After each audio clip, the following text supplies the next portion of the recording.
সর্বপ্রথমেই এ যুগের যুগগুরু, জগৎগুরু, যুগপুরুষোত্তমম, পরম প্রেমময় শ্রী শ্রী ঠাকুর অনুকূল চরণের চরণে আমার শত সহস্র কোটি প্রণাম। যারা অনলাইন থেকে শুনছেন সবাইকে আমার রানন্দিত জয়গুরু। আজকের আলোচ্য বিষয় মানুষের মৃত্যু। এই পৃথিবীর প্রত্যেকটা প্রাণীরই যখন জন্ম হয় তার মৃত্যু নিশ্চিত একদিন হবেই। আজকে সেই মৃত্যু নিয়েই কিছু কথা বলতে চাই। আমার ঠাকুর অনুকূল চন্দ্র কি বলেছেন যে মানুষের মৃত্যু হতে হবে একেবারে স্মৃতিবাহী মৃত্যু, যেন ওই মরণের সময় একমাত্র ভগবানের নাম করতে করতে যেন সে দেহ ত্যাগ করে। তার জন্য কোনোভাবেই বিষয় বৈভব, অর্থবিত্ত, ধন দৌলত, স্ত্রী পুত্র কন্যা, এই জাগতিক বিষয়ের উপর যেন তার নজর না পড়ে। একমাত্র নজর পড়তে হবে পরম পিতার দিকে। এই একমাত্র পরম পিতার দিকে নজর যেন পড়ে, সেই ব্যবস্থাটাই হচ্ছে নাম ধ্যান। আমরা যদি মৃত্যুর আগ দিয়ে ভগবানের নাম করতে করতে যেতে পারি, তাহলে ওটি হচ্ছে আমার জীবনের সর্বশ্রেষ্ঠ মৃত্যু। সুশীল চন্দ্র বসু, যিনি ঠাকুরের জাতিস্বর গবেষণার এক অন্যতম কর্ণধার, এই জাতিস্বর বই লিখেছিল সুশীল চন্দ্র বসু। ঠাকুরের পরামর্শই তিনি ভারতের বিভিন্ন জায়গায় ঘুরে ঘুরে এই গবেষণা চালিয়েছিল। তার একটি ঘটনা আমি উল্লেখ না করলেই নয়। শান্তি দেবী, যার বয়স মাত্র 6 বছর, সুশীলদা তার বাড়িতে গিয়েছে। আমি খুব সংক্ষিপ্ত আকারে বলার চেষ্টা করব। যখন সুশীলদা তার বাড়িতে গিয়েছে, ওই সময় শান্তির বয়স মাত্র 6 বছর। শান্তিকে জিজ্ঞাসা করছে, শান্তি, তোমার মৃত্যুর সময় তুমি কি করছিলে? তোমার মৃত্যুর সময় তোমার কি অনুভূতি হয়েছিল? শান্তি বলছে, আমার মৃত্যুর আগ দিয়ে আমি ভগবানের নাম করছিলাম। মৃত্যুর আগ মুহূর্তে আমি দেখি হঠাৎ করে আমার চারিদিকটা অন্ধকার হয়ে আসলো। এত অন্ধকার হয়ে গেল, আমি আর কিছুই দেখতে পাচ্ছি না। অন্ধকারের মাঝেই আমি দেখতে পেলাম বিশাল এক জ্যোতি, বিশাল এক আলো। সেই জ্যোতি, সেই আলোর মধ্য দিয়ে আমি দেখতে পেলাম ভগবান শ্রীকৃষ্ণকে দেখতে পেলাম। আমি ওই মৃত্যুর সময় নাম জপ করছিলাম। জপ তপ যতই কর মরণে হুঁশিয়ার, ইষ্ট চিন্তা ইষ্ট নাম যদি প্রবল না হয়, তাহলে কিন্তু হাজার জপ তপ করলেও খুব বেশি একটা কাজে লাগে না। তবে অভ্যাসটা তো করে যেতে হয় ওই সময় পর্যন্ত মনে রাখার জন্যে। তাই শান্তি চিন্তা করেন যে নাম করছিল। প্রত্যেকটা মানুষের জীবনেই ওই মৃত্যুর আগ দিয়ে অন্ধকার নেমে আসে। ওই আলো সেই দেখতে পারে যার ভেতরে ওই ধরনের একটা এনার্জি, একটা পাওয়ার, ভগবানের সেই ভগবান সত্তা যার ভিতরে থাকে, সেই শুধু দেখতে পায় বিষয়টা কেমন কিভাবে ঘটে, যেটাকে বলা হয় স্মৃতিবাহী মৃত্যু। শান্তিকে আবার জিজ্ঞাসা করছে, তারপর কি হলো? তারপর আমাকে 4 জনে ধরে, আমি দেখছি একটা বাটির মতো একটা বস্তুর উপরে বসিয়ে আমাকে ঊর্ধ্বলোকে নিয়ে যাওয়া হচ্ছে। যখন প্রথম স্তরে আমাকে নিয়ে যাওয়া হলো, ওই প্রথম স্তরে যারা আছে তারা সবাই বলল এনার স্থান আরো ঊর্ধ্বে। আমাকে দ্বিতীয় স্তরে নিয়ে যাওয়া হলো। দ্বিতীয় স্তরে যারা ছিল তারাও একই কথা বলল যে ইনার স্থান আরো ঊর্ধ্বে। এক কথায় স্টেপ বাই স্টেপ চতুর্থ স্তর পর্যন্ত শান্তি গিয়েছিল। ওই 4 জনে ধরে আমাকে যখন চতুর্থ স্তরে নিয়ে গেল, তখন আমি দেখতে পেলাম ভগবান শ্রীকৃষ্ণকে।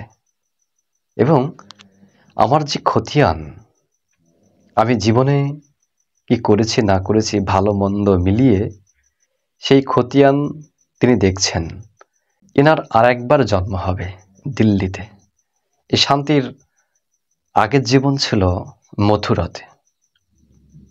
যখন তিনি শান্তি দেবী রূপে পৃথিবীতে আসলো, তখন তার জন্ম হলো দিল্লিতে। এটা নির্ধারিত।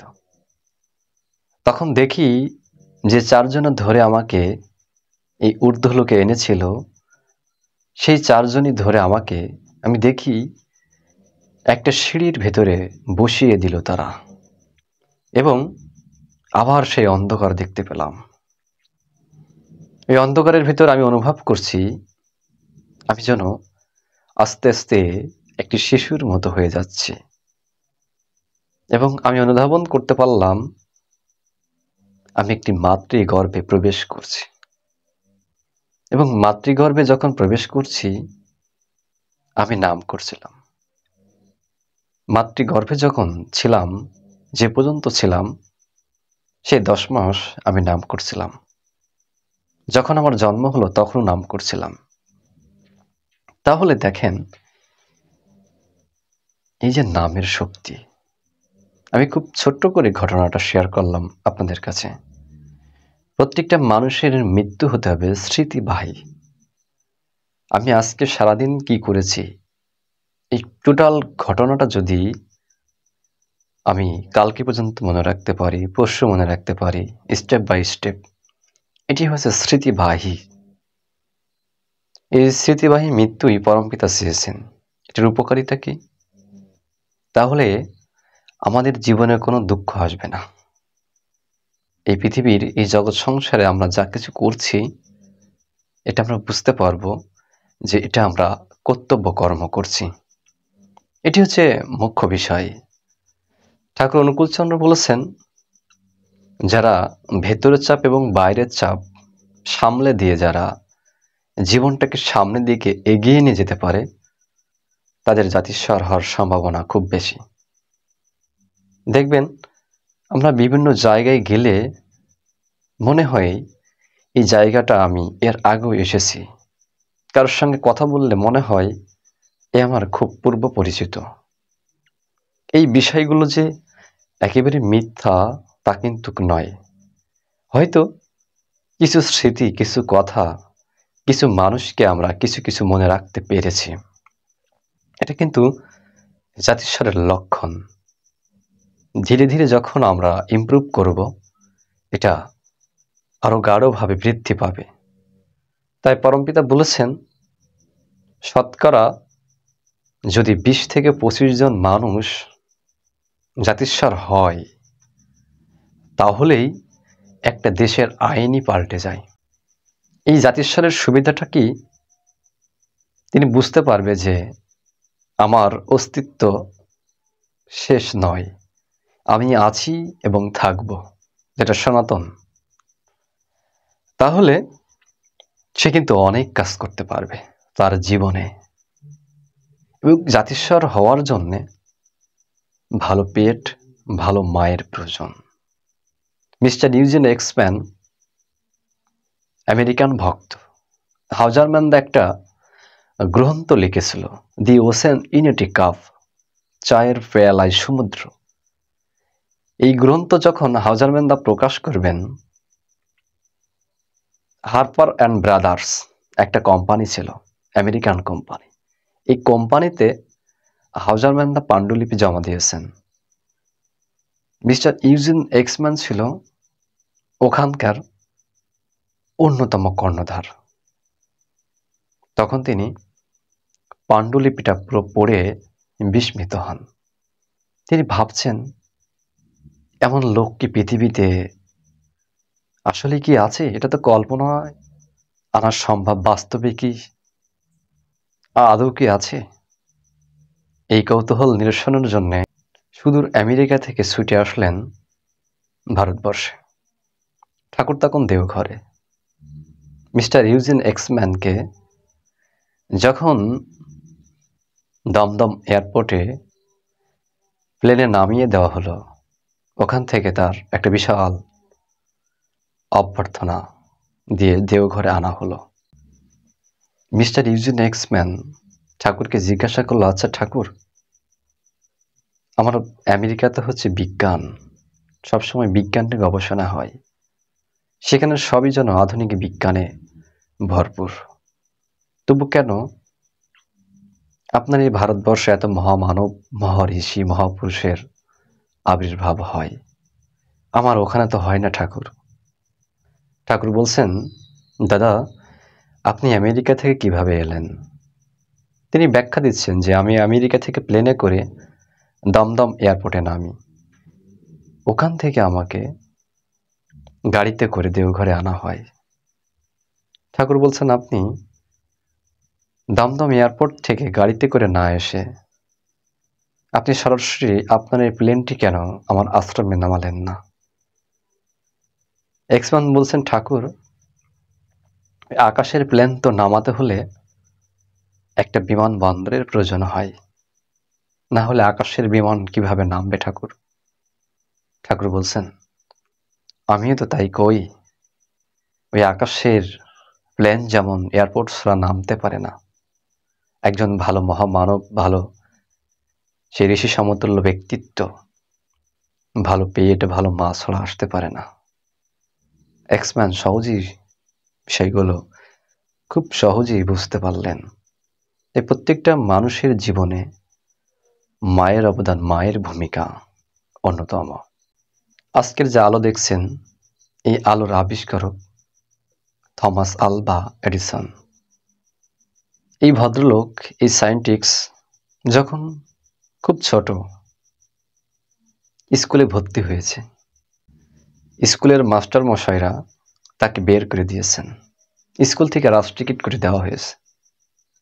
কারণ একটাই, তার মাথায় কিছুই ছিল না, তিনি লেখাপড়ায় একেবারে অযোগ্য ছিল,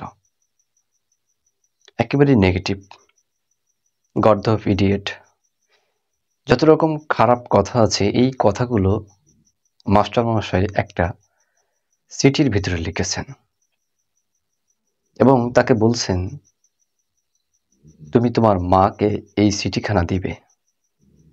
ছোট্ট এডিসন সেদিন মায়ের কাছে এসে চিঠিখানা দিয়েছে। মা পড়ছে আর ভাবছে, ছেলেটাকে কিভাবে মানুষ করব, কিভাবে একজন মানুষের মতো মানুষ আমি তৈরি করব, চিন্তা করছে। কারণ ওই চিঠির ভিতরে যত রকম বাজে কথা, যত রকম নেগেটিভ কথা, সেই সমস্ত কথাই চিঠির মধ্যে লেখা ছিল। তাই সেদিন এডিসনের মা এডিসনকে বুঝতে দেয়নি, নিজে দায়িত্ব নিয়ে ছেলেকে মানুষ করার প্ল্যান করলো, নিজে থেকেই পড়ানো আরম্ভ করালো। মাঝে মধ্যে এডিসন জিজ্ঞাসা করে, মা, তুমি আমাকে স্কুলে পাঠাও না কেন? মা কি বলতো জানেন?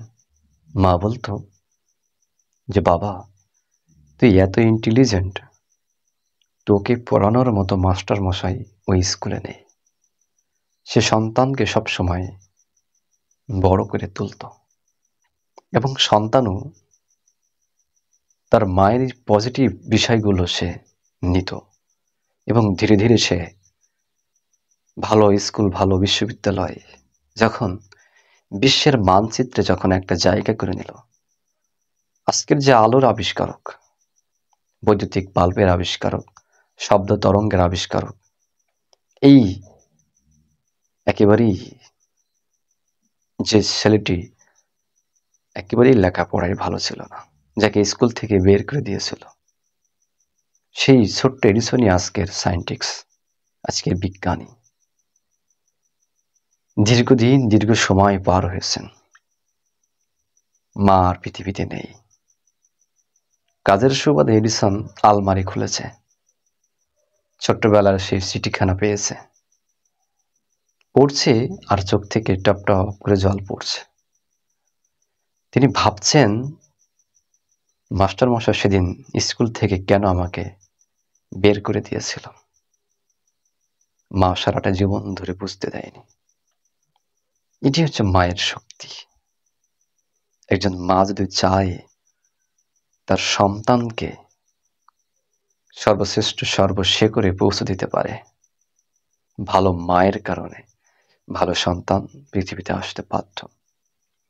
প্রত্যেকে ভালো থাকবেন এবং মানব জীবনের সার্থকতা এখানেই, যখন আমার আপনার একটা ভালো মৃত্যু হবে। একটা মৃত্যুর মধ্য দিয়েই একটা জীবনের পরিসমাপ্তি ঘটে।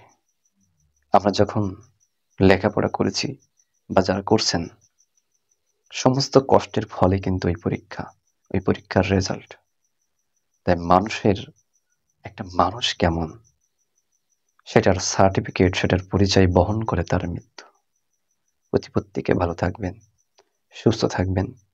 যারা নতুন শুনছেন, আমাদের এই ছোট্ট চ্যানেলটি যারা এখনো সাবস্ক্রাইব করেননি, সাবস্ক্রাইব করে আশা করি আমাদের সঙ্গেই থাকবেন। এবং আমাদের আরও একটি চ্যানেল আছে যেটা অনুকূল রাধা নামে, আপনারা চাইলে সেখান থেকেও বিভিন্ন ঠাকুরের বিষয়ের ভিডিও দেখতে পারেন। ভালো থাকবেন, সুস্থ থাকবেন। জয় গুরু, বন্দে পুরুষোত্তমম।